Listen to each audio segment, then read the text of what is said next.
حضرت خالد بن ولید رضی اللہ تعالیٰ عنہ جو اللہ تعالیٰ کی تلواروں میں سے ایک تلوار تھے، اب جس میدان جنگ میں تشریف لے جاتے اپنی ٹوپی کو ضرور سر پر رکھ کر جاتے اور ہمیشہ فتح ہی پا کر لوٹتے، کبھی شکست کا منہ نہ دیکھتے۔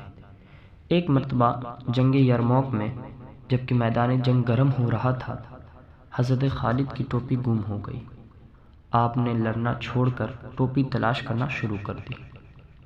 لوگوں نے جب دیکھا کہ تیر اور پتھر برس رہے ہیں، تلوار اور نیزہ اپنے کام کر رہے ہیں، موت سامنے ہے، اس عالم میں خالد کو اپنی ٹوپی کی فکر پڑی ہوئی ہے اور وہ اسی کو ڈھونڈنے میں مصروف تھے، تو انہوں نے حضرت خالد سے کہا، جناب ٹوپی کا خیال چھوڑیے اور لڑنا شروع کیجیے۔ حضرت خالد نے ان کی بات کی پرواہ نہ کی اور ٹوپی کی بدستور تلاش جاری رکھی۔ آخر ٹوپی ان کو مل گئی تو انہوں نے خوش ہو کر کہا، بھائیوں جانتے ہو مجھے یہ ٹوپی کیوں اتنی عزیز ہے؟ جان لو کہ میں نے آج تک جو جنگ بھی جیتی اسی ٹوپی کے طفیل، میرا کیا ہے، سب اسی کی برکتیں ہیں، میں اس کے بغیر کچھ بھی نہیں، اور اگر یہ میرے سر پر ہو تو پھر دشمن میرے سامنے کچھ بھی نہیں۔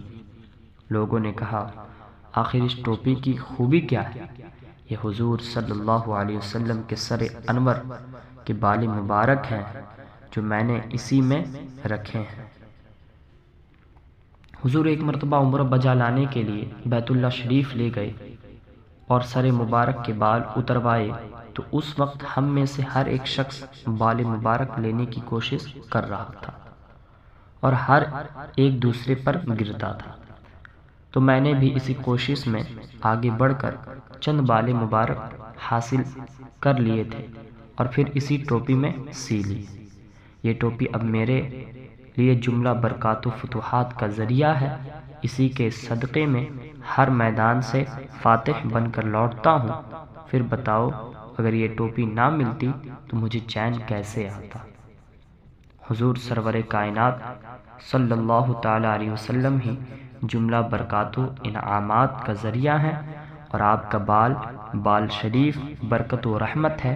اور یہ بھی معلوم ہوا کہ صحابہ کرام علیہم الرضوان حضور صلی اللہ علیہ وسلم سے متعلق اشیاء کو بطور تبرک اپنے پاس رکھتے تھے، اور جس کے پاس آپ کا بال مبارک بھی ہوتا اللہ تعالیٰ اسے کامیابیوں سے سرفراز فرماتا تھا۔